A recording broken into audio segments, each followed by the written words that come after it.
Hi guys, it's Jin. Today we are going to be breaking down punk.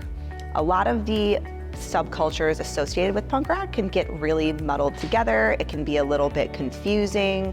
So we're going to clear all of that up today as far as punk goes. I'm going to give you the who, what, where, when, and why of punk rock. The Who. The biggest bands starting in 1969, we've got Iggy and the Stooges. It started a little bit earlier than some people think. It was riding some of those coattails of garage rock with like The Who, some of that beginning of the counterculture that was kind of anti-hippie, moving into something a little bit more aggressive. So Iggy and the Stooges, #1, total grandfather of punk. Next, we start stepping into that like early to mid 70s. 1977 is the year that's most closely associated with punk rock. We had the birth of the Ramones and the Sex Pistols. Now, we can kind of always hop back and forth between the two on who came first. Sometimes it's just the chicken and the egg. The Ramones started in New York City, whereas the Sex Pistols started in England, which also had some of the Vivienne Westwood crowd with the Seditionaries clothing. She was more of a fashion designer, and the Malcolm McLaren. That crowd became kind of what we see in movies depicted as very eccentric, very loud, the spiky hair, the ratty clothing, the studded leather jackets. It was the more fashion-forward punk theme in England, whereas the more kind of grungier, more hardcore, just the black leather jacket, the blue denim jeans, and the Converse we saw on the Ramones in the 70s in New York City. We also stepped into more of the 80s hardcore bands, Bad Brains, Minor Threat, the Misfits, Black Flag, X, we could go on forever. A lot of those bands started that real early like matinee shows because it was very much a youth subculture.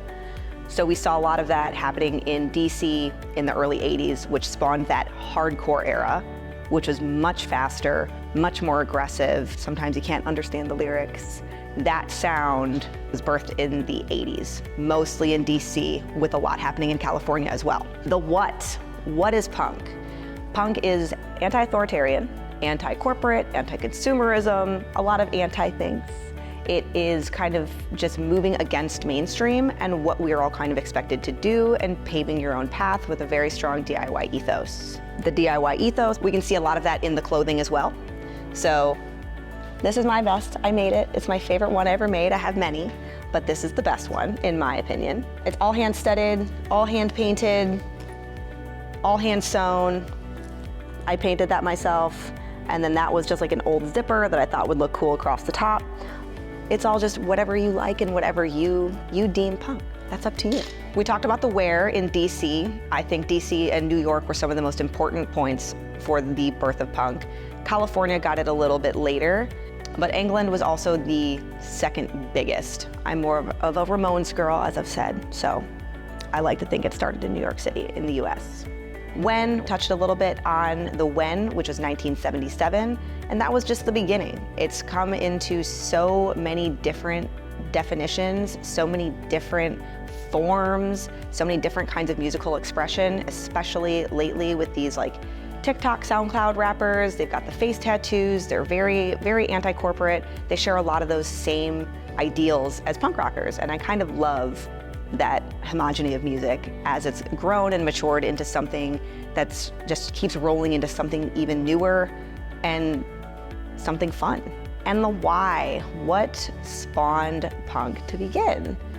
A lot of it was not wanting to listen to their parents' music. They didn't think those long, drawn out guitar solos were really cool. The biggest part of punk is being loud, fast, aggressive, getting your point across, being exactly who you are, doing what you want, when you want, as long as it's not impeding upon other people.